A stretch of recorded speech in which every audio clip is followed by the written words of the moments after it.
The Megalodon was the biggest shark to ever live. Not only that, it's one of the biggest fish and the largest predator in Earth's history. They've been known to reach lengths of up to a whopping 70 feet. That's over 3 times longer than the biggest great white shark on record. The females have also been found to be around twice the size of the males. The Megalodon could swallow a small car without it even touching its teeth, if cars had been around then. Its teeth could grow to over 7 inches long.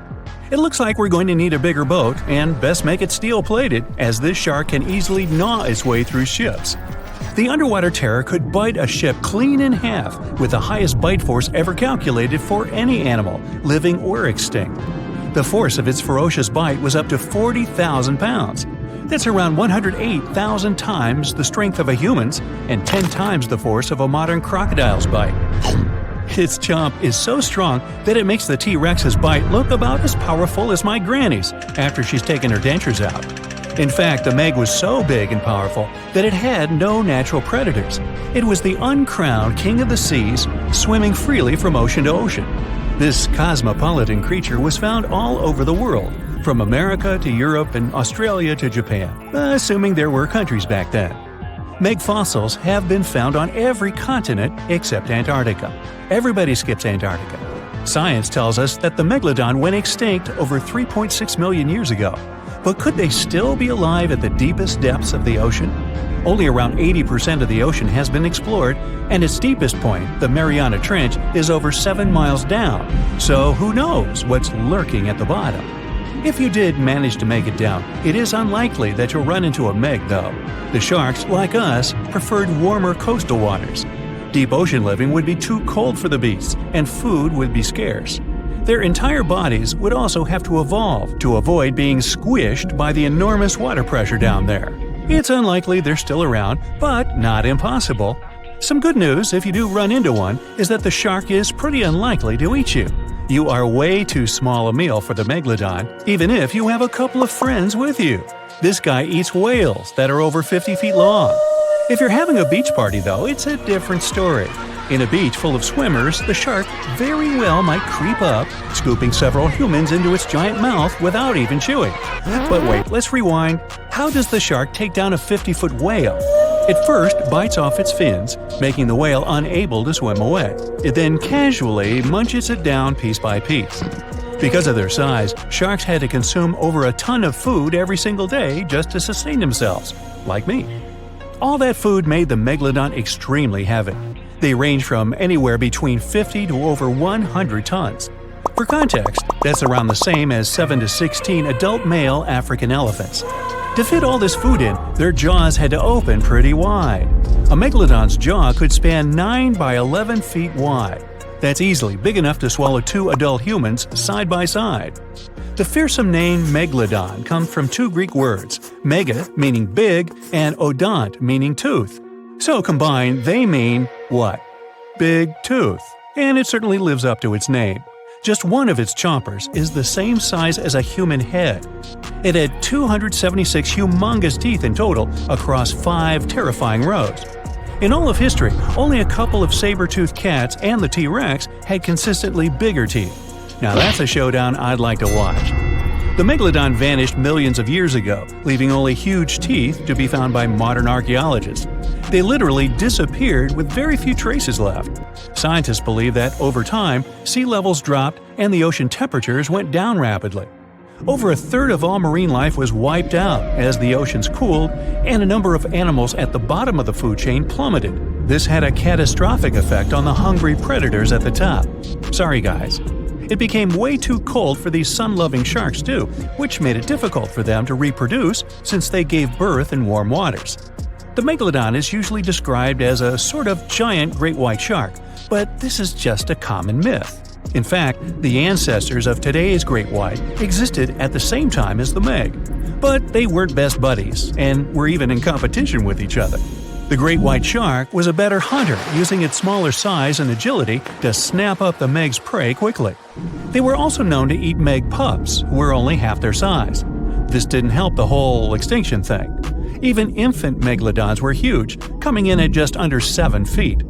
While a great white was no match for an adult Meg in a head-to-head fight, they sure weren't scared of stealing their food. This only left the bigger fish and whales for the Meg, but its food supplies began to run out as the whales swam to the cooler new seas. The whales adapted to prefer the colder temperatures, leaving our friend the Meg behind. The Megalodons either starved or were frozen into extinction by the Ice Age. Rather than a great white, the Megalodon is more like a modern bull shark. It had a short snout, flat lower jaw, and huge pectoral fins to support its massive weight and size. As scary as they are, these sharks were actually caring family guys. Several Megalodon nursery areas have been discovered in Florida, Maryland, and Panama. They gave birth to their young in shallow water environments. We know this from discovering loads of tiny Megalodon teeth found in these areas. Gee, I wonder if they had nannies too. But how come there are so many Megalodon teeth out there for us to analyze? Well, due to their messy, aggressive eating habits, sharks regularly lose their teeth. They lose a set of teeth every 1 to 2 weeks. That's 40,000 teeth in a lifetime. They must rake in a fortune from the tooth fairy. Because of this, their teeth were continuously raining down to the ocean floor. Luckily for us, they're also the hardest part of a shark skeleton, which is why so many teeth have survived and become fossilized. It's fair to say that the first discoveries of the Meg's teeth confused people. Early discoverers thought the Meg's teeth were petrified tongues of ancient serpent creatures. They even used to call them tongue stones. It's also a common myth that the Megalodon was around at the same time as the dinosaurs, although this would have been pretty cool. The dinosaurs were wiped out around 66 million years ago, but the Megalodons came much later. The oldest Meg fossil is only around 23 million years old, but it's tricky to pinpoint the exact date. After all, calendars weren't invented yet. They became extinct way before humans even evolved. The earliest Homo sapiens, which is a fancy name for the first humans, emerged about 2.5 million years ago. But what if the Megalodon shark didn't go extinct? Whale populations have dropped drastically since these guys were last around, so there'd be way fewer whales for them to chomp down on. Whales have also gotten a lot smarter and learned new defensive moves, making them way harder to take down. It's estimated that they ate around 12 tons of food each day. If they were still around and eating that much, they'd be forced to eat smaller fish, and there'd be barely enough big fish for us humans to survive on. The naughty Megalodons would also be able to track fishing boats and steal the fish that they worked hard to collect. It's safe to say we'd see a lot less fish in the aisles of your neighborhood supermarket. As our ocean temperatures are heating up again, the sharks would also thrive and reproduce faster than ever. There'd be more and more of these giant eating machines in the water, reducing our fish supply even more. It would also cause massive problems for cargo ships and cruising vessels. Imagine coming into contact with one of these bad boys while you're sunbathing on the deck. Even beachgoers would be hard hit. Megalodons give birth in shallow waters, so many of our favorite beaches would quickly become dangerous shark nursing grounds. Hey, where did that beach volleyball game go? They were playing just a moment ago. The movie Jaws came out in 1975, and since then, people have been terrified of sharks. Some people fear seeing a great white's head come out of their showers, not to mention the fear of running into one at your local pool. Of course, none of this is actually possible, but some other scary shark stuff is. Like, yes, sharks can attack boats. They probably won't sink one. It depends on the size of the shark and the size of the boat. Today, we're diving deep into the facts and myths about the sea's biggest predator. It was the year 1953. On a typical July morning, two fishers set out on their daily lobster harvest. They took their white-hulled dory out to sea off the coast of Cape Breton Island in Nova Scotia, Canada. Since it was the lobster season, the sea was dotted with several dories spread out across the water. But that day, something strange happened. As soon as they put the dory at sea, they noticed a large dorsal fin chasing after their boat. They were surprised to see that the shark would follow their boat's every move. For an entire week, they took out their white dory from the harbor, and the shark followed them around. Until one morning, as the men were alone at sea, the shark charged at full speed at the boat and smashed a 7-inch hole in its bottom. The boat turned over, and both men fell into the water. The shark didn't come after the men, though. Instead, it swam away and disappeared for good. To clarify, A dory is a small, fragile boat usually measuring 16 to 23 feet long. So how long did that shark need to be in order to sink it? Well, as soon as the boat was retrieved from the ocean, researchers found something interesting. One of the shark's teeth was found stuck in the hull. According to Harvard experts that analyzed the tooth, it most certainly belonged to a 12-foot white shark that weighed around 1,200 pounds. One thing intrigued scientists a whole lot. The great white didn't seem to be interested in the man aboard, but rather in the boat itself. The question is, why? Some people suppose that this great white followed the dory around because it was white, and the animal probably thought it was some big white mammal. It's not the first boat a shark has attacked. You see, sharks don't attempt to sink boats because they're mean and evil. Rather, it's due to murky waters and hard materials that make them mistake inanimate objects for their usual lunch menu. But that's not what we've learned from popular culture. In Jaws, the protagonist shark managed to poke several holes in the orca as it rammed the boat. The orca was a Nova Scotia-style fishing boat made out of wood planks. It wasn't a huge boat, so it seemed plausible that a great white could ram it. But, according to Mythbusters, that's very far from the truth. A great white swimming at its maximum speed wouldn't be able to take down a medium-sized fishing vessel. The same goes for bigger boats. Some bull sharks or great whites can turn over smaller vessels though, like kayaks or small boats. If this happens, it's most likely because they think it's a sea mammal and nudge it before taking the first bite. No scientist can say for sure why they do this, only that it's usually a misunderstanding on behalf of the animal. The Shark Research Committee, a nonprofit scientific research organization, has documented a lot of shark attacks on inanimate objects and is trying to answer that question more thoroughly. So far, they've observed several attacks on objects such as crab trap buoys and inflatable float bags. The website has also registered 2 famous attacks on boats.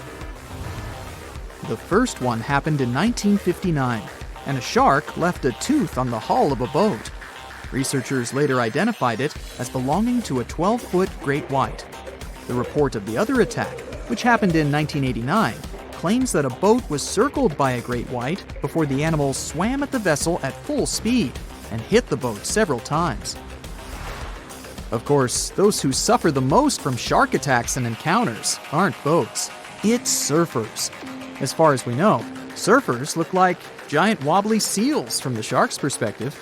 According to the Shark Research Committee, there have been 41 confirmed shark attacks on surfers on the west coast of North America over the course of the last century. So, should we be so afraid of sharks after all? Let's learn more about these magnificent sea creatures. Off the top of your head, how many shark species can you name? 4, 8, 10? Well, there are over 500 species of sharks swimming in the ocean. They vary from tiny specimens, about the size of a human hand, to up to 39-foot-long creatures. The largest species of shark are actually not great whites, but whale sharks. And even those are small compared to the great Megalodon. This ancient creature that lived around 20 million years ago reached an unimaginable length of 60 feet. By comparison, that's the same as 2 to 3 buses placed one after another. I wouldn't swim in Megalodon-infested waters even if you dared me, that's for sure. We know that sharks are very good hunters, but why is that so? Their bodies seem to have been strategically built for speed. Instead of having a bone skeleton, like us humans, sharks have a cartilage skeleton, which makes them much lighter and also super fast swimmers. Each species of shark hunts depending on its nutritional needs. So, shark species that grow to an average of 3 feet have a diet based on fish. The ones that grow bigger start feeding off of bigger sea animals, such as sea lions and seals. Throughout their lives, some species of shark can shed over 30,000 teeth. Unlike humans, who are born with a set number of teeth in their jaws, sharks have an apparently limitless supply. In their defense, they do lose teeth pretty easily. as they can easily get stuck in their prey, for example. They also have multiple rows of teeth. The jaws of a great white can contain up to 7 rows of teeth and can grow to be more than 6 inches long. And since we're speaking of great whites, the most feared shark species roaming the oceans, this is ray. Ray is an adult white shark. He can swim up to 50 miles a day, so he needs a lot of fat in order to keep his body functioning. Funny thing about Ray, when he opens his jaws to hunt, his eyes roll back together with his head, so his sight is hindered when he's taking a bite. Now, he does like it when the water is murky and underwater visibility is low. That's because it makes it harder for his prey to spot him coming. These conditions can make it easier for him to grab that yummy seal. But this can also make it easy for him to mistake a random boat for lunch and end up scaring some humans.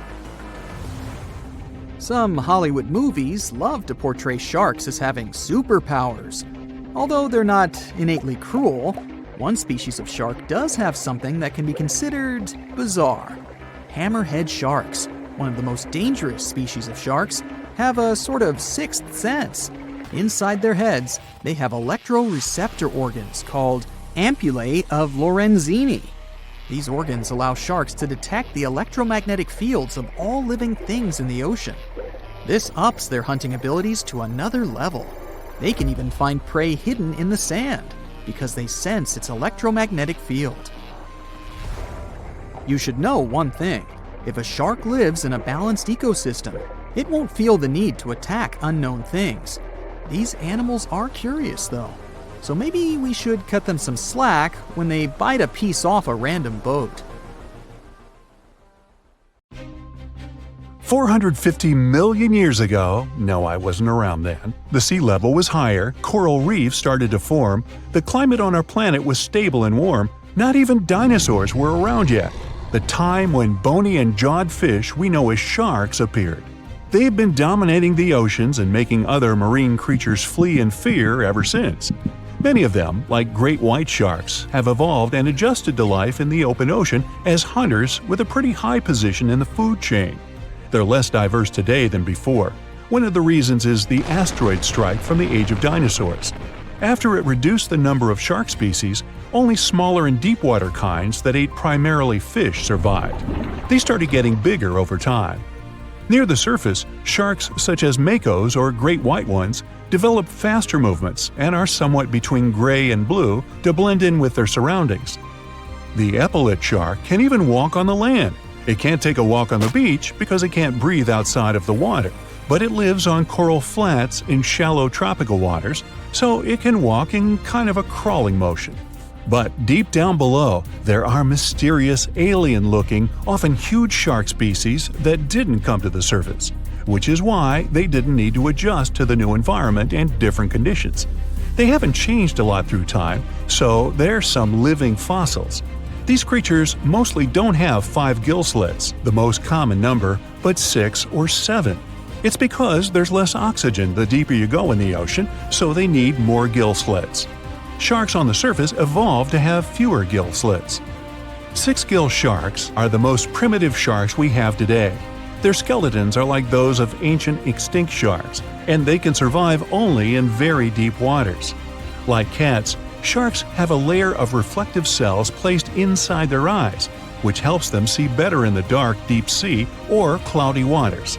Sharks on the surface have big eyes because they evolved to hunt in the sunlight, so they tend to rely on their vision. Those that live in shallow waters have small eyes, so they can protect themselves from the sand. Like some other deep-sea creatures, 6-gill sharks also have bigger eyes to take in as much light as possible. They have more light-sensing rods, but don't distinguish colors that well. In the ocean's twilight zone, with the minimum of sunlight, there's a couple of bioluminescent shark species. They don't take in light within their eyes, but produce or re-emit it with their bodies. Their skin or organs have specialized cells that produce a soft blue-green light. Deep-sea creatures that produce their own light do that to attract their prey, deter animals from going after them, or, scientists think, communicate with each other. It can even help them to camouflage. They do it by hiding their silhouettes from animals going after them. They produce enough light to match their surroundings. The biggest luminous underwater creature is the kitefin shark, found swimming 980 feet below sea level, preying on groundfish or smaller sharks. It can grow almost 6 feet long and lives 3,200 feet below sea level. Deep-sea sharks are also bigger than those on the surface. The Greenland shark can grow up to 24 feet long, bigger than a great white. There's a thing called deep-sea gigantism. Creatures in nutrient-poor depths of the ocean grow bigger because, that way, they lose less energy as heat. The Greenland shark lives its life in slow motion. It has a slow metabolism and can go very long periods without food. With their slow pace, they evolved to live up to 500 years at depths of 7,200 feet. Sharks in shallow waters catch their prey relying on agility and speed, but for them, it's easier because there's plenty of food on the surface. Deep-sea sharks, with less food and slower life rhythm, had to develop a different style. They're more opportunistic, definitely not picky, and don't care if their future meal is alive or not. Frilled shark, another living fossil from the darkest depths, hasn't evolved much through time, and they're one of the last of their kind, with all of their relatives already gone extinct. It grows up to 7 feet long, primarily hunts on squid, and catches other sharks and fish. It looks like a dinosaur, a snake-like face, a long, smooth, thin body that moves in a serpentine way. It can propel itself with the power of its tail and curl like snakes.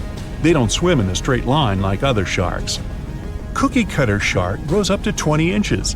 It got the name because of the way it feeds, biting off small pieces. It's a parasite creature, which means it feeds off bigger animals but leaves them alive. They have sharp teeth and sometimes even swallow those that fall off on purpose. Some researchers think it could be because they live in the depths that are nutrient poor. If they swallow the teeth, they could recycle calcium and other material from it. Prickly shark is a rare and unusual creature with many thorn-like denticles and 2 small dorsal fins. It lives mostly in the depths of the Pacific region up to 1,900 feet. Ghost sharks are not even real sharks, but fish closely related to them and rays. They have big pectoral and pelvic fins, 2 dorsal fins, pretty big eyes, and unlike their cousins, have a single external gill opening. Ghost sharks have slender tails and can grow up to 80 inches, silver to blackish color. They sometimes live in rivers and coastal waters, but also in the depths of the ocean of 8,200 feet or even deeper. They are pretty weak swimmers, so they tend to feed on invertebrates and small fish. Goblin sharks. Swimming through the deep sea, this creepy shark with a flabby body suddenly sees a small, innocent squid. It goes toward it, but the potential snack notices it and quickly starts moving to dart away. It seems like the plan could work at first, but then the shark suddenly thrusts the jaw of its mouth and catches the poor little squid in a second. After the meal is finished, the animal simply fits the jaw back into the mouth and goes away as if nothing happened. This is possible because it has a jaw connected to 3-inch-long flaps of skin, which is why it can unfold from the snout. It can grow up to 12 feet long with a weight of 460 pounds. Scientists think goblin sharks are mostly active in the morning and evening. The shark has a long, prominent snout and specific sensing organs on it. It uses them to sense electrical fields in the dark oceanic depths. Seven-gill shark is a big cow shark, brown to silver-gray on top, white underneath, black and white spots, with a thick body, a small dorsal fin, and a wide, blunt snout. It can grow up to 10 feet long, mostly lives in the depth of 1,870 feet, but you can also find it in deep channels and bays. It can be aggressive toward humans if provoked, so don't.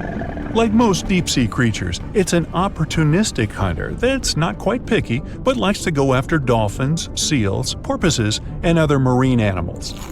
Megamouth sharks mostly live in the depths of 15,000 feet and spend most of their time in the dark, like me. Scientists discovered it in 1976 because it went near the surface at night to feed on zooplankton. That's the only time these sharks go there. During the day, they return to their quiet, dark, and mysterious depths. They are filter feeders, which means they keep their mouths wide open while swimming, so they filter the planktons they like to eat. There are organs that produce light inside of their mouths, which attracts potential prey, such as pelagic crustaceans.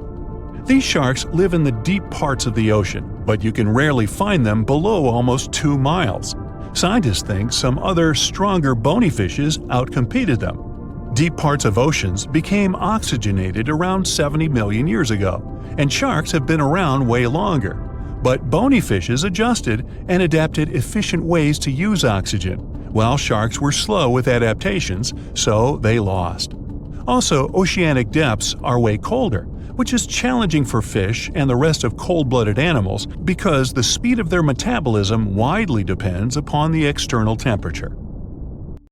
It was the largest fish our Earth had ever seen, and its bite was strong enough to crush a car. The largest of its teeth found was the length of a remote control.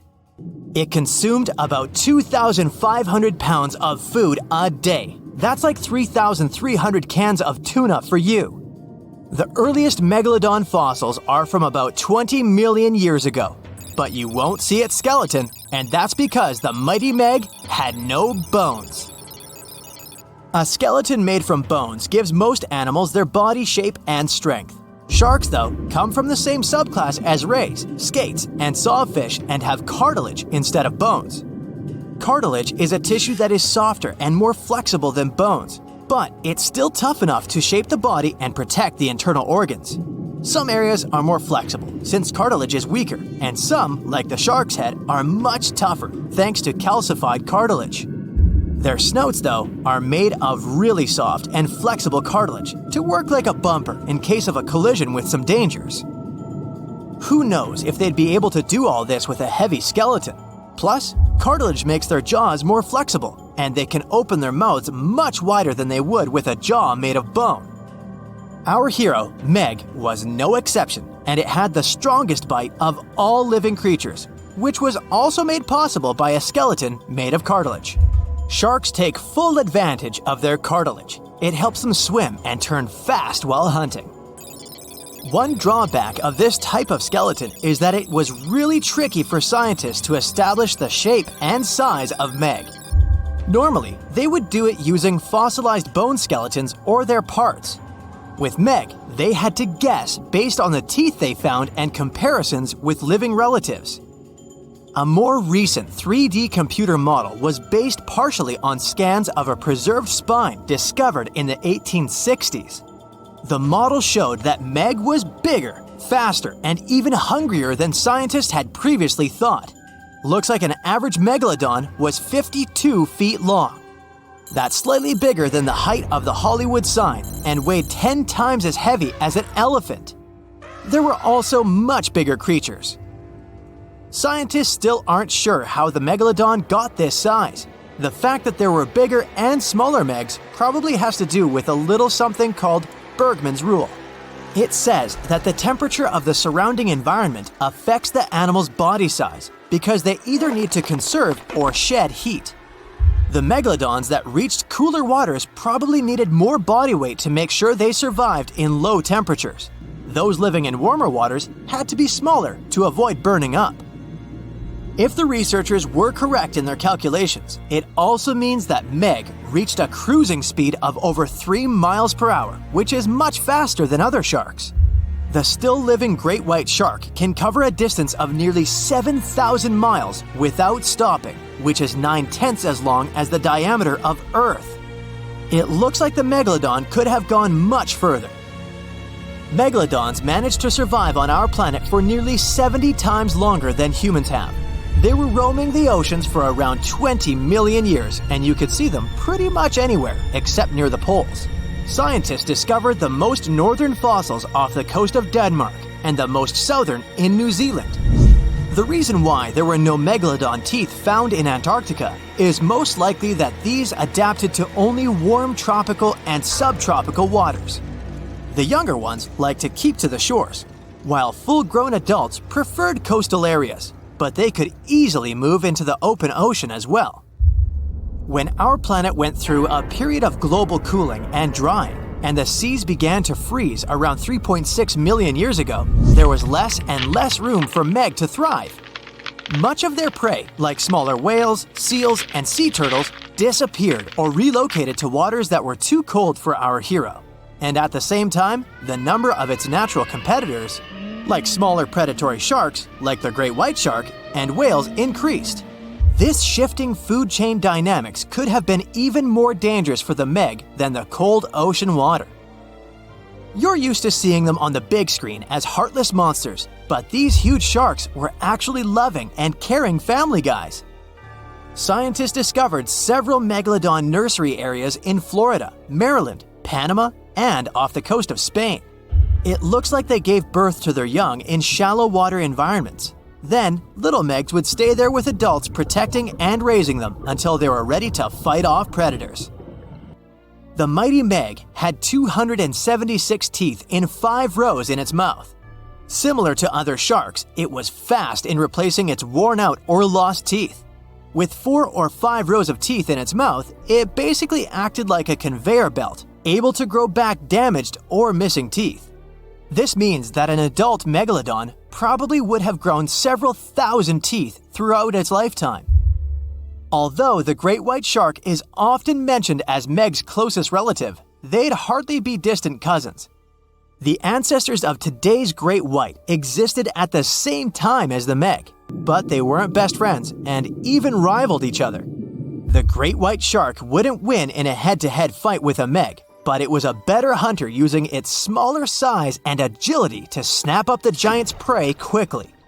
This only left the bigger fish and whales for the Meg, but its food supplies began to run out as the whales swam to the cooler new seas. Rather than a great white, the Megalodon is more like a modern bull shark. It had a short snout, a flat lower jaw, and huge pectoral fins to support its massive weight and size. We also speak of Meg as an extinct giant, but can we be 100% sure it isn't hiding somewhere as we speak? After all, we've only explored 5% of our oceans altogether. The Mariana Trench is the deepest oceanic trench on Earth, and you could dip the whole of Mount Everest in its deepest part, and over a mile of it would still be above the surface. If a Megalodon or 2 needed a place to hide, that would be the perfect spot. It wouldn't be the coziest place to live though, with its cold water and total darkness. Plus, the pressure there is 1,000 times stronger than at sea level. So, if a Meg really were hiding down there, it would have serious issues with its teeth, because calcium would dissolve under that pressure. To survive here, it would also need to learn to navigate in complete darkness. That means it would have either become bioluminescent or evolve to grow massive eyes like the giant squid. If the Meg were still around and true to its dietary choices, it would have to eat smaller fish, and that would be a problem for us humans. Especially those of us who love fish, that is. And the ocean isn't cooling down these days. The Megalodon would love its temperature and would thrive and reproduce faster than ever. Those giants would create some massive problems for cargo ships and cruising vessels.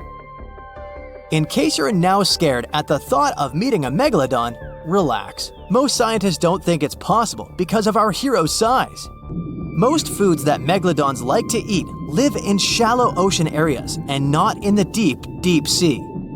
Meg would need to come up for dinner every now and then, and it's kinda hard to miss a creature this big. They're both giant prehistoric creatures to us, but the Megalodons and the dinosaurs never actually coexisted.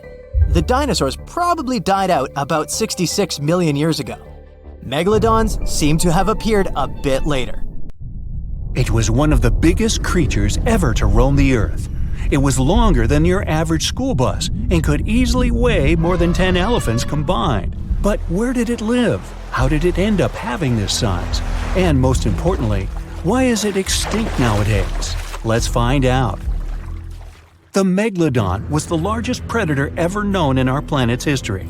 In terms of its location, the Megalodon lived practically in all waters on our globe, except near the poles. The reason why there were no Megalodon teeth found in Antarctica is probably that the gigantic creature adapted to only warm tropical and subtropical waters. The younger ones liked to keep to the shores, while full-grown adults preferred coastal areas, but they could easily move into the open ocean as well. How do we know the Megalodon was so widely spread? we can only presume based on the fact that they discovered the most northern fossils off the coast of Denmark and the most southern in New Zealand. The discussion of how the Megalodon got this size is still open in the scientific community. They recently found out that not all the specimens from this fascinating species reach the same huge size. This has to do with a little something called the Bergmann's rule, which says that the temperature of the surrounding environment affects the animal's body size because they either need to conserve or shed heat. The megalodons that reach cooler waters probably needed more body weight to make sure they survived in low temperatures.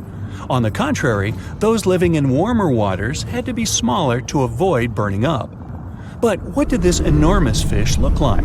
Most modern depictions show the megalodon resembling an enormous great white shark. But well, it seems it may not necessarily be correct. The megalodon likely had a much shorter nose and a flatter jaw that looked almost squashed when compared with a great white shark. It also seems to have something in common with the modern blue shark – extra-long pectoral fins. They needed these to support their weight and size while navigating the planet's waters. Lastly, the lady megalodons, seem to have been about twice as large as the gentlemen. As for their offspring, even a small megalodon was enormous, at least 6.5 feet from nose to tail. How do we know that? Because specialists have stumbled upon megalodon nursery habitats in Panama, Maryland, the Canary Islands, and Florida. Even the piles of used diapers were enormous. Nah, not really. Surely the scariest aspect of the megalodon's looks was its mouth. I mean, think about it. Megalodon had whales for dinner, so it obviously needed to open its mouth wide enough. Scientists have estimated that its jaw would span a mind-boggling size, 9 by 11 feet wide. Just to paint you a better picture, that means it could have easily gulped down 2 adult people side by side. Wait, which 2 adults? Those impressive jaws also feature 276 teeth. Based on modern reconstructions of the force of its bite, it looks like it may have been one of the most, if not the most, powerful animals of prey ever to exist. For comparison, humans can have a bite force of around 1,300 newtons. Today, great white sharks have been estimated to be able to bite down with a force of over 18,000 newtons. The megalodon tops all the records, with an estimated power of bite up to 10 times greater than that.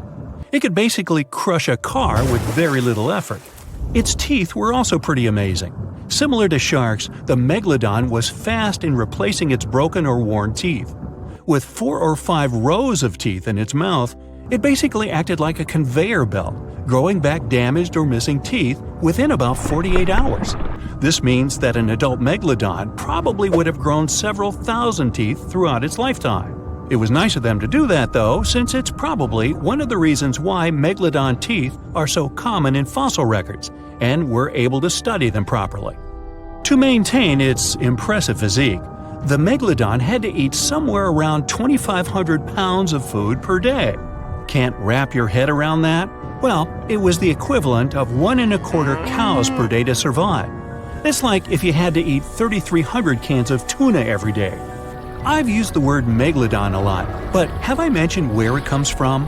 When translated from Greek, it means giant tooth. Ah, those clever Greeks. However, this giant shark's full scientific name is a bit more complicated – Cartilage megalodon. But are these gigantic predators actually extinct? We tend to believe so, but let's be honest for a second. We've come to know more about the surface of Mars than the depths of our oceans. Like, we've only explored 15% of our oceans altogether. Who knows what may be lying out there in the deep? Maybe some ancient predators? The Mariana Trench is the deepest oceanic trench on Earth.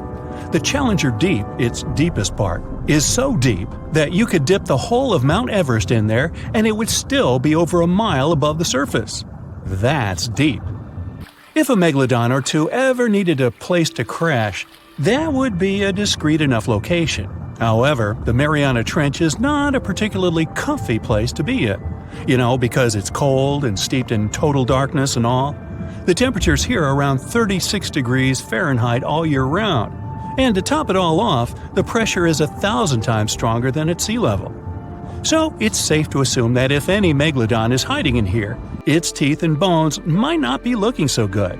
Because of the intense pressure here in the Mariana Trench, proteins and calcium start to dissolve and disintegrate. That's why, for example, the Haddell snailfish, the deepest dwelling fish we've discovered, has evolved to feature flexible cartilage instead of bones. To survive here, the Megalodon would also need to learn to navigate in complete darkness. That means they would have to either become luminescent or evolve to grow massive eyes like the giant squid. While it may sound like an intriguing and good idea for a movie script, most scientists don't think it's possible. Why? Well, most of them say it's because of the Megalodon's size. Most foods that Megalodons like to eat live in shallow ocean areas and not in the deep sea. Specialists believe that if these animals were actually still roaming our waters, there's no way we wouldn't know about it. They would need to come up for dinner every now and then, right? Their food is also the most likely cause of why the Megalodon is not alive anymore. While some specialists believe the Megalodon became extinct because of a drop in the ocean water temperature, most scientists suggested that the shifting food chain dynamics may have been more to blame. Why? Because at some point, there was less and less of its primary food source, baleen whales, and at the same time, the numbers of its natural competitors, like smaller predatory sharks like the great white shark and whales, increased. The Megalodon did live on this planet a lot more than we did, and way back when we didn't even exist yet. They were here for nearly 70 times longer than we, modern humans, have, inhabiting the oceans for around 20 million years. Homo sapiens appeared around 300,000 years ago. The Megalodon managed to survive for so long mostly because of its unbeatable size. I mean, they can make a meal out of almost everything in the sea at the time. We may think about both of them as prehistoric creatures, but the Megalodons and the dinosaurs never coexisted on Earth. The dinosaurs probably died out about 66 million years ago. Megalodons seem to have appeared a bit later. That's because the oldest Megalodon fossils we have yet discovered are from the Miocene epoch, which began 23 million years ago. So long, Meg! The water is bubbling under the fishing boat as if something is coming up out of the water. It gets closer and closer. The water seems to boil. Suddenly, you see giant jaws and glistening teeth. Seconds later, a huge shark jumps out of the water and crushes the boat in one bite. It was the Megalodon, the largest fish that ever existed on Earth. Now, we pictured the Megalodon as this, an enlarged version of the white shark for a long time. But scientists continue to argue about its appearance. So far, they agree that the image of this giant shark was wrong. Here's the data that scientists are sure of. Size, about 50 feet long. That's as big as a school bus and comparable to the length of a subway car. 8.5 times the height of an average person. Let's compare it to the modern white shark. The Megalodon is 3 times bigger, but that's just a rough estimate. We don't have a fully preserved skeleton of the Megalodon. That's because it didn't have any bones, but cartilage. Not much of that left in the 3.6 million years since the Megalodons went extinct. All that survived were teeth and a few vertebrae. By comparison, dinosaurs went extinct about 66 million years ago. But their solid bones are perfectly preserved, and we have many different examples of their skeletons. Scientists have calculated the size of a Megalodon based on its teeth and jaw. Now, this is one tooth. It's about 7 inches long, bigger than the palm of your hand, and 3 times the size of a modern white shark's teeth. The Megalodon jaw was 6 feet wide and chalked up 5 rows of teeth, a total of 276 razor-sharp chompers. The other preserved remains are the vertebral column. It consists of 150 vertebrae, each 6 inches wide. They contain much calcium because, well, Megalodon love fresh cold milk. Nah, it's because the vertebrae had to withstand the enormous mass of a giant shark. Based on those fossils, scientists created a model and calculated only the approximate size of the Megalodon. But it could hardly have been any bigger. It's all about breathing. The bigger the fish, the more oxygen it needs, which means a larger gill area. That's the organ that filters the water and collects oxygen. If the Megalodon were any larger, it would have trouble breathing. So, scientists believe that 50 feet is the maximum size of an individual. On average, they were a few feet smaller. Now, let's talk weight. On average, one megalodon weighed about 30 to 35 tons. By comparison, a white shark weighs 1 ton, which is 30 times less. Hey, trust me. A school bus is 4 times lighter at 7.5 tons. The weight of a megalodon can be compared to an empty Boeing 737. But the modern blue whale beats the megalodon in size and weight. 98 feet long versus 50, almost twice as long. Blue whale's weight is about 180 tons. That's like 6 megalodons or 6 passenger planes, or like 33 adult elephants. Hey, don't you love the comparisons? Now, about the appearance of the megalodon. Scientists believe it didn't look like a white shark. The megalodon belongs to a different fish family and most likely looked like a giant sand tiger shark. Flattened snout, small eyes. Its dorsal fin is moved backwards. The sand shark has 2 dorsal fins about the same size. The coloration is light brown with a white belly. It may have had brown-red spots like a sand shark all over its body. We used to think of the megalodon as something scary from the first finds of its fossils. That was back in the Renaissance era.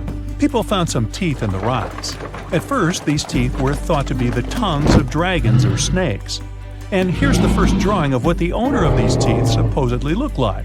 A massive snout with a scary nose and a bunch of razor-sharp teeth. We also have the evidence that megalodons were brutal hunters, kings of the food chain. The first combat tool in their arsenal was the battering ram. The megalodon was a slow swimmer, though. It could only accelerate up to 11 miles per hour. In comparison, the modern white shark can reach 35 miles per hour in a dash for its meal. The fastest human swimmer could only go 6 miles per hour. Well, good luck with that. But the megalodon had incredible mass. Though slow, its battering ram had tremendous power. The megalodon would take its prey by surprise. It had only one chance to hit it. If it missed, it would take too long for a second round. The maneuverability of the megalodon was comparable to a large truck. But if the ram was successful, the prey was stunned and couldn't move. At this point, the megalodon aimed at vulnerable spots, like the fins and tail of the prey. Scientists have found many ancient whale remains with megalodon tooth marks. It turned out that the giant shark knew where its prey's vital organs were located and could strike at them. When the prey was immobilized, the megalodon bared its teeth. An adult person could easily fit into its open jaw at full height.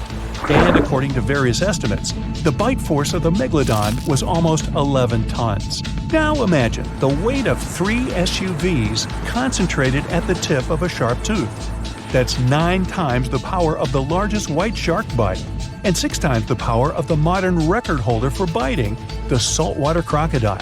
Here, look at a map of where the remains of the megalodon were found. South and North America, Europe, Asia, Australia.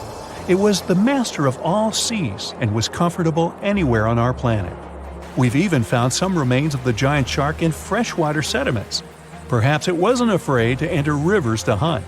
Now, other scientists say that maybe the megalodon wasn't even a predator, all because of its size. It couldn't swim fast. It couldn't even make short dashes like the white shark. If prey tried to escape, the megalodon didn't rush into pursuit because it could never catch up with it. Another problem is the skeleton of the megalodon. The cartilage is weaker than the bones, so the musculature of the giant shark was not as massive and robust in the first place. The megalodon may even have been a scavenger and never got into fights. This is one of the reasons why ancient sharks became extinct. Megalodons like shallow, warm waters, with temperatures ranging from 53 degrees Fahrenheit. But over 3 million years ago, the climate turned colder. This deprived the megalodons of territories and plenty of food. The primitive whales that had been the main diet of the giant sharks began to disappear. Faster predators took the remnants of food. The megalodon started to starve. In evolution, a new player entered the field, the toothed whales, ancestors of the modern killer whales. They lived in packs and had bigger brains than the megalodon. So, over time, they started to compete with the megalodon. They took advantage of its clumsiness. A group of killer whales could easily win a competition against a giant shark. Many scientists believe this was the reason for the disappearance of the largest shark in the world. But there are theories that the megalodon is still alive and roaming the dark waters of our planet. Several Australian fishers have allegedly encountered a shark of incredible size, but no one can confirm these testimonies. Fans of this theory believe that giant sharks can hide in deep waters away from human eyes. In the Mariana Trench, for example, it's the deepest place on our planet. It's deeper than if you stuck Mount Everest in the water, and we've even found the teeth of a megalodon there. But science says that such a giant shark couldn't live in the Mariana Trench for many reasons. One, it's too cold. The megalodon was probably a cold-blooded fish, so it had to use the warmth of its environment to survive. But the water in the Mariana Trench is cold, about 40 degrees Fahrenheit. That's because the deeper down, the less sunlight gets in there. The second reason is pressure. Every 30 feet deep increases the pressure by 1 atmosphere. That is, at the depth of 100 feet, the water presses you 3 times harder than you would feel it at the surface. The weak muscles and cartilage of the megalodon wouldn't allow it to dive too deep into the Mariana Trench. And, most importantly, food. The farther from the ocean's surface, the fewer living organisms. Megalodons used to eat primitive whales, ranging from 10 to 20 feet. Small fish only inhabit the Mariana Trench. A megalodon would never be able to catch one. And, judging by its size, all the megalodon did was eat and then look for food again. Compare its weight to that of a human. The average human should get about 2,000 calories a day with an average weight of about 180 pounds. The megalodon weighed 470 times that and needed many more calories. So, even all the fish inhabiting the Mariana Trench could hardly feed a megalodon for even a few days. So, all these theories, of course, are not true. But still, it's just smart to be careful out there. Know what I mean? The largest and most ferocious predator to ever haunt the oceans, the Megalodon shark, dominated the seas for centuries before becoming extinct millions of years ago. However, scientists managed to discover very few remnants of the giant shark. Everything we know about the great sea beast we've learned thanks to fossils of its giant teeth, which are just about the size of the average human hand. Scientists estimated the size of the prehistoric shark using calculations based on the measurement of the length of a megalodon tooth. On average, the size of a megalodon shark was 33 feet long. The largest of the species could reach up to 58 feet long. However, these megasharks may have been even bigger than we ever thought. At the Florida Museum of Natural History, a group of students examined 3D printed replicas of megalodon teeth to calculate the shark's size using the tooth length method. But something was off. Each student calculated a different size for the same shark, with their estimates ranging from 40 feet to 180 feet. A lead paleontologist took a look at the students' equations. He realized that the method they used to calculate megalodon sizes for decades isn't that accurate at all. So they invented a new method to calculate the megalodon size based on the width of the megalodon tooth instead of its length. It turned out that the average megalodon would be around 65 feet long. It's almost double the size scientists previously thought, and would mean that the average megalodon is the length of 2 school buses. A megalodon skeleton has never been discovered.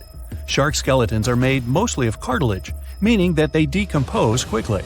Luckily, sharks continuously shed and regrow teeth throughout their lives. One shark can go through 40,000 teeth in a single lifetime. Scientists have managed to study different types of shark species based on their teeth alone. The megalodon shark had around 276 teeth. When they fell out, these teeth landed in seabed, where they stayed for millions of years, fossilizing. Scientists found those teeth, and they're the only real record we have of the megalodon's existence. The word megalodon means giant tooth. Its tooth is around 7 inches long. For comparison, the largest tooth of a great white shark is only 3 inches long. To find a bigger set of choppers, you'd have to go back 65 million years to find the great Tyrannosaurus rex, whose teeth measured a whopping 12 inches. Megalodon teeth have been discovered all over the world. It means that, unlike other marine animals of its time, the megalodon was intercontinental. Even today, most sharks and marine animals tend to stick to one sea or ocean. The megalodon shark swam freely around the world, moving between tropical and subtropical waters. Megalodon teeth have been found in every continent apart from the freezing cold waters of Antarctica. When a megalodon makes a starring appearance in a movie or TV show, It's portrayed to look like a giant version of a great white shark. Scientists previously believed that the Megalodon and the great white shark both descended from one common ancestor. Still, it's not true. In fact, it's more likely that the Megalodon was the arch-enemy of the great white shark's ancestor, the broad-toothed mako shark. That means Megalodon wouldn't have looked so similar to the great white after all. In reality, the Megalodon would have a shorter nose than the great white, along with longer pectoral fins to give the giant shark a stockier and more threatening build. Not only was the Megalodon the largest shark in the world, but it was also one of the biggest fish ever to exist. An apex predator of this size would have needed a huge diet to keep it moving.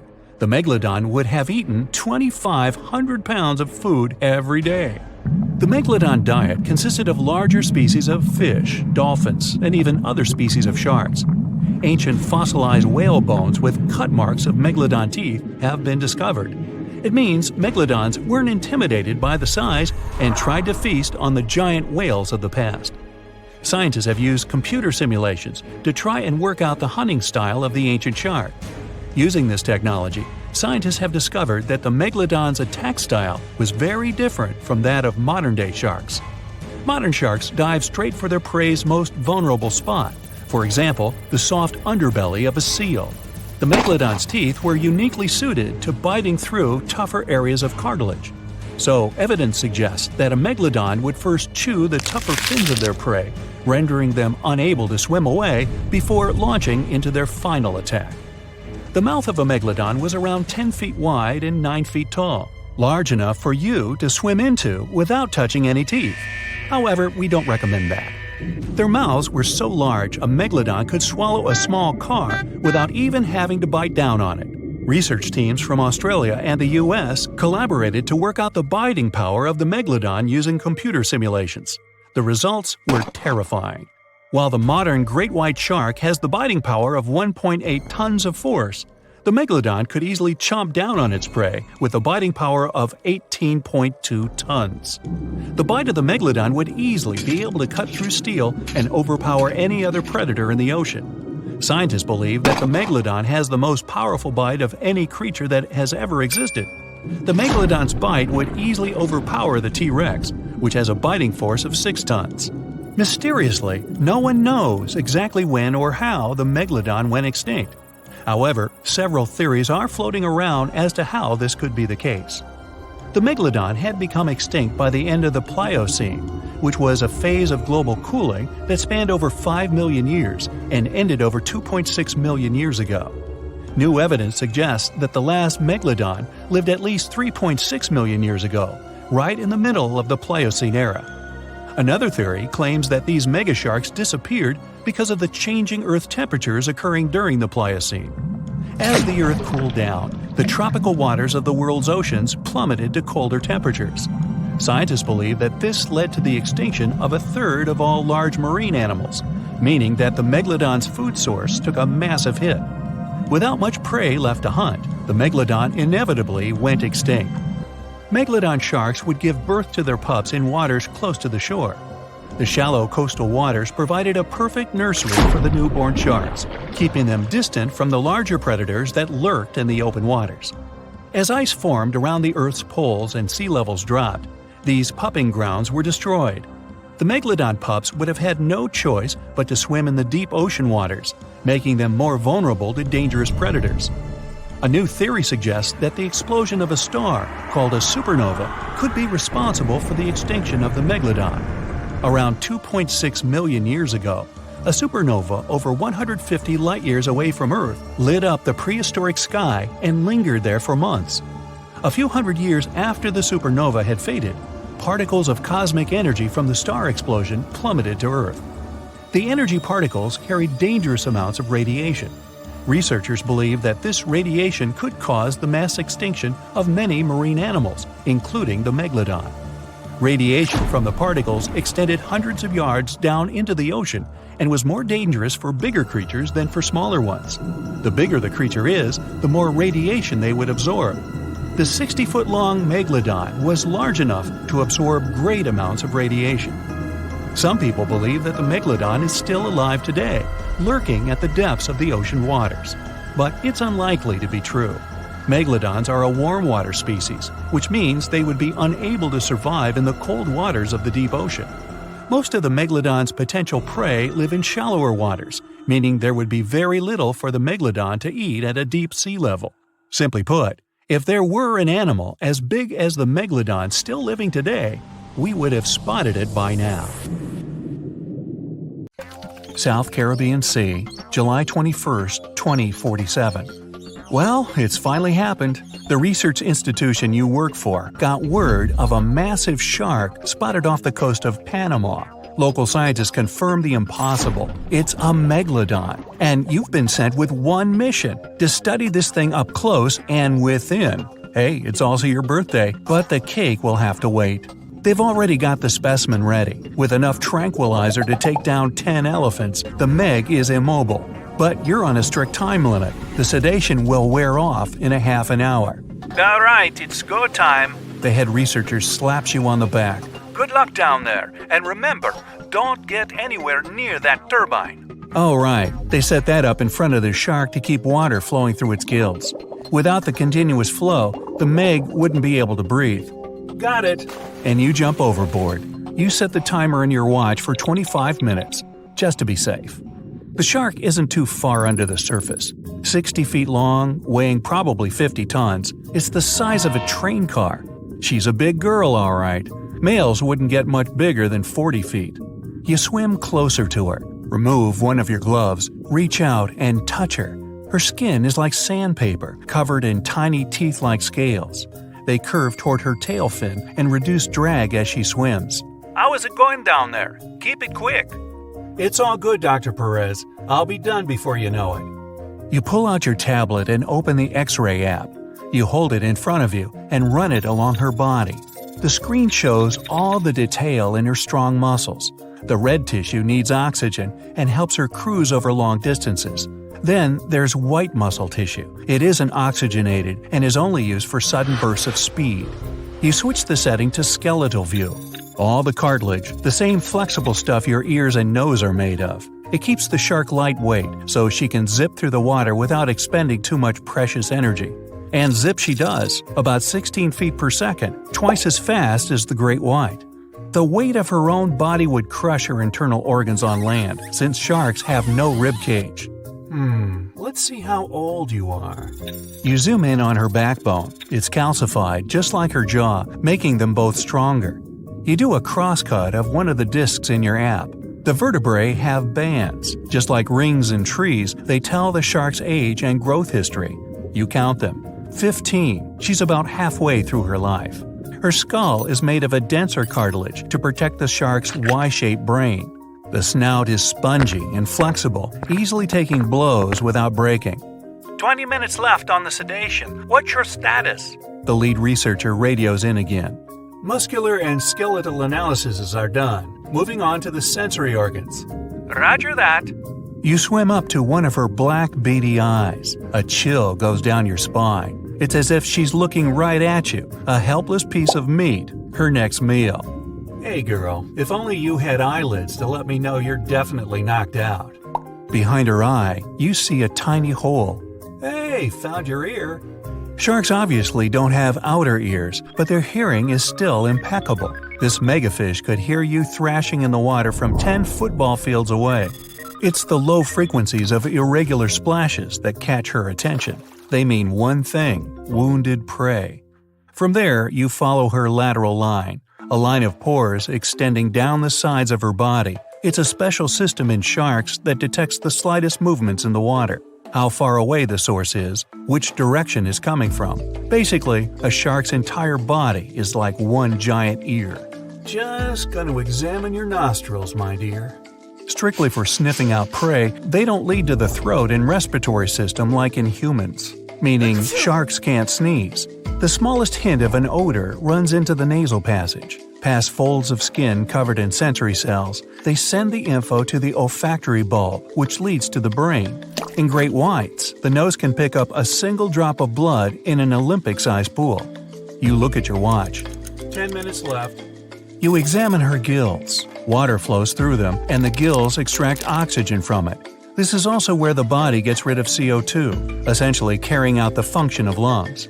But the oxygen to carbon dioxide exchange happens at the cellular level, and the blood is what transports it. You switch to circulatory view. There it is, the S-shaped heart. It's small compared to her body size and has only 2 chambers. The heart sends blood to the gills, where it picks up oxygen and moves on to the body tissues.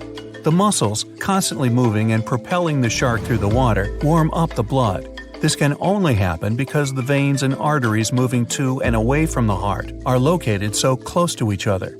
Blood that's warmer than her environment and not dependent on it, unlike other fish, allows the Meg to hunt in cooler waters as well, even if she prefers warm areas. That means nothing can hide from her. Everything about her body is designed to sniff out and gobble up any prey. We're getting some fluctuations in the vitals. Come on, wrap it up. Almost done. One thing left, the thing you've been avoiding, her mouth and digestive tract. You swim up to her jaws, careful to keep your distance from the current flowing into her face. Her jaws have been propped open for better examination, and they're enormous. 10 feet across, 9 feet high, you could stand in her mouth with a friend on your shoulders. They can open up to 100 degrees, enough to fit the biggest prey out there. Large fish, whales, even other sharks. She needs 2,500 pounds of food a day, more than the average person eats in a whole year. The jaws can come down with 30,000 pounds of force, like being crushed by a car. The great white can only boast a jaw force of 4,000 pounds. Humans, a piddly 160.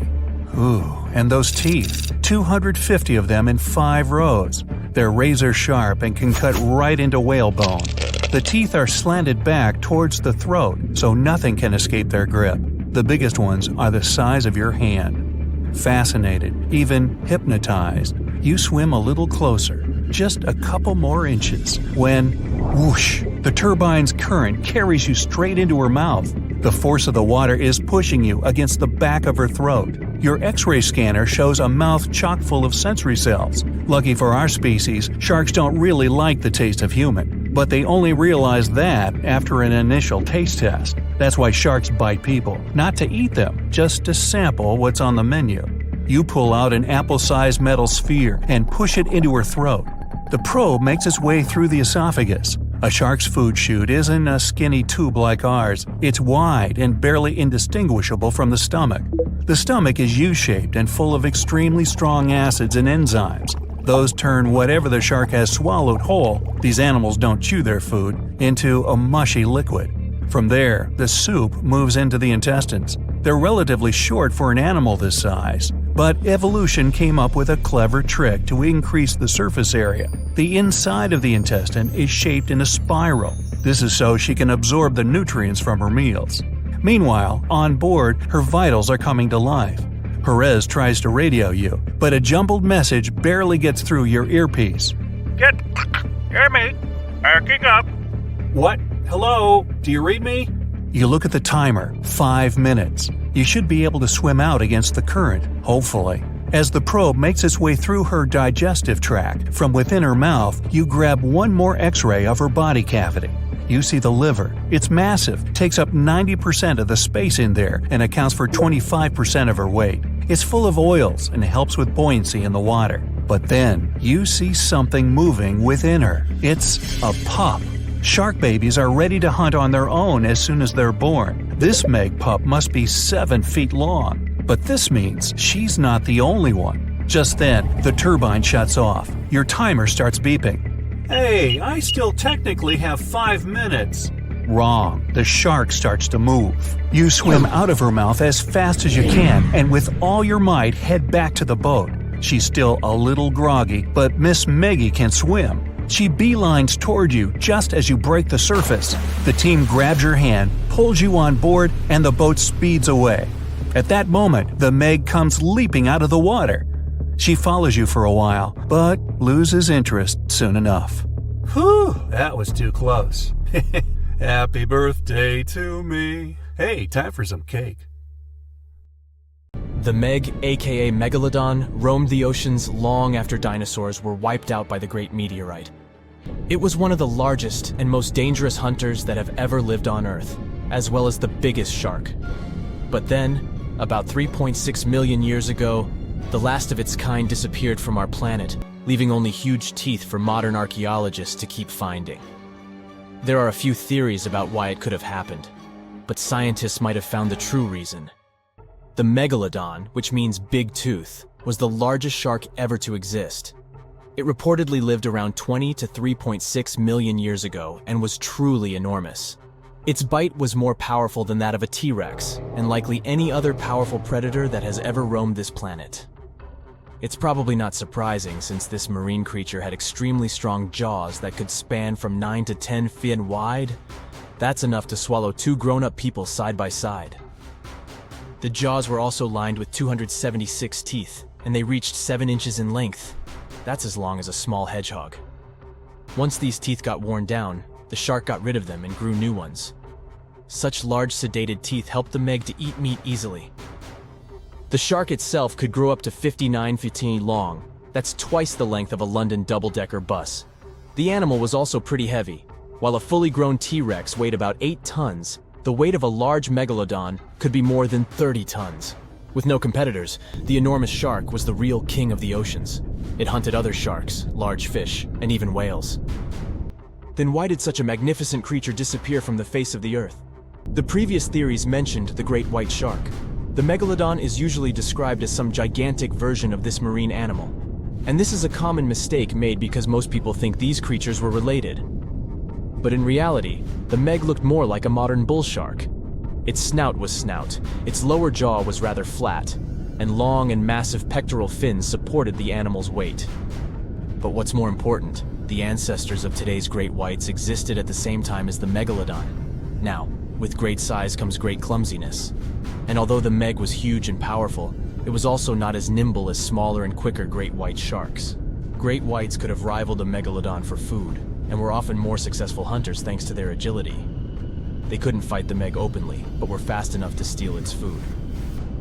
So according to this theory, the only food left for the Megalodon were whales and equally big marine animals. Grown-up Megs could easily catch such beasts, but their offspring were much smaller and more vulnerable than their parents. Could smaller sharks have used this to their advantage?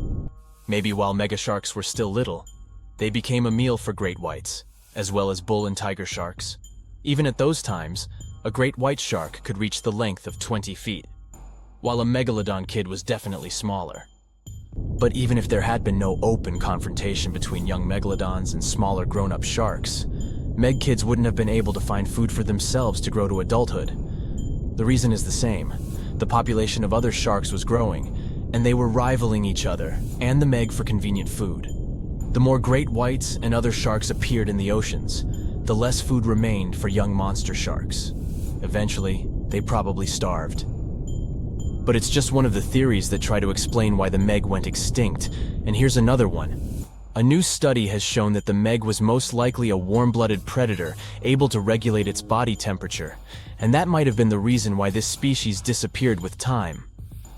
Scientists analyzed isotopes of the tooth enamel of the Megalodon and concluded that the animal could easily maintain a body temperature that was around 13 degrees F warmer than the temperature of the surrounding water.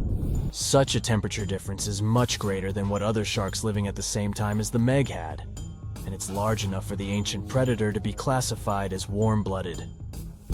These days, most fish are cold-blooded. Their body temperature is the same as the surrounding water, but some sharks, like mackerel sharks, keep the temperature of all parts of their bodies a bit warmer than the surrounding water. But it doesn't make them completely warm-blooded because they simply store heat generated by their muscles. And in mammals, body temperature is regulated by a special region of the brain called the hypothalamus. Anyway, the Meg's warmer body allowed the animal to move faster, deal with cold water better, and spread out all over the world. But eventually, it might have led to a disaster. The Megalodon lived during the Pliocene epoch, pronunciation. It began approximately 5.3 million years ago and finished 2.5 million years ago. During that period, global cooling occurred.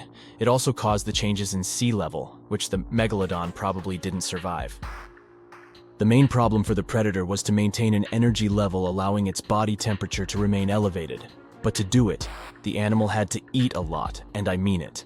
but it was a challenging task in a time of changing marine ecosystems and while competing with newcomers, such as the great white shark.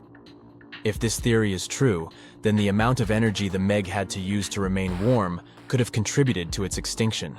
This new information is very important to us. It shows that many marine predators in modern oceans might be experiencing the effects of ongoing climate change too. By the way, have you heard that there have been several cases when people were sure they had seen the Meg? Or at least some similar extremely large monsters. And these sightings happened relatively recently. For example, in July 1916, the New Jersey coast of the US was terrified by a series of shark attacks. They happened during an oppressive heat wave when hundreds of beachgoers tried to find shelter from the heat near the water. People described the culprit that had caused all that havoc as a giant shark, much bigger than any regular one. Since then, scientists have been debating which shark species was involved in those accidents. The most popular guesses have been the bull shark and the great white. A picture of a huge shark roaming the Pacific Ocean not far from Guadalupe Island appeared in 1999. The creature was nicknamed Deep Blue. It could be distinguished from others by a wavy pattern separating its gray back and white belly. But even though some people claimed it could be the infamous Megalodon, experts came to the conclusion it was a female white shark, the largest ever seen. The average length of a male white shark is 11 to 13 feet. Females are bigger, up to 15 or 16 feet, but Deep Blue reached more than 20 feet in length. No wonder people were confused. For the last time, Deep Blue was spotted in 2013 near the western coast of Mexico's Baja California. But look, there's another jumbo shark, and you can meet it in any part of the world. The largest specimens can reach 40 feet long and weigh about 5 or even 6 tons. Could it be, if not the Megalodon itself, but one of its relatives? Again, a wrong guess. That's the basking shark. This animal prefers subpolar seas, with temperatures not higher than 58 degrees F. Even though some of these animals do migrate to warmer places. Like whale sharks, basking sharks are harmless and don't attack snorkelers or divers. These creatures have loads of small teeth, but they don't use them when feeding. Instead, they swim with their huge mouths open and swallow plankton. A grown-up basking shark can filter nearly 2,000 tons of water per hour.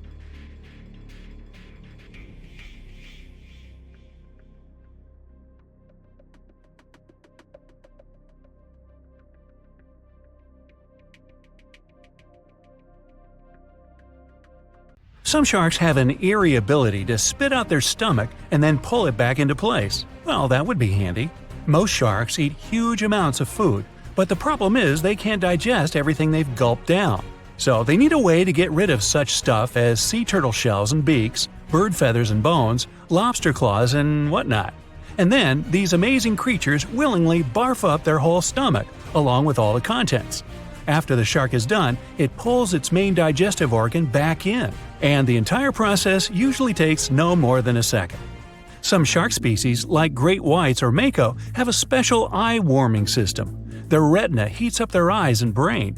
This not only helps them detect movement better, but also improves resolution. As for the mako shark, this species often travels vertically across different temperatures.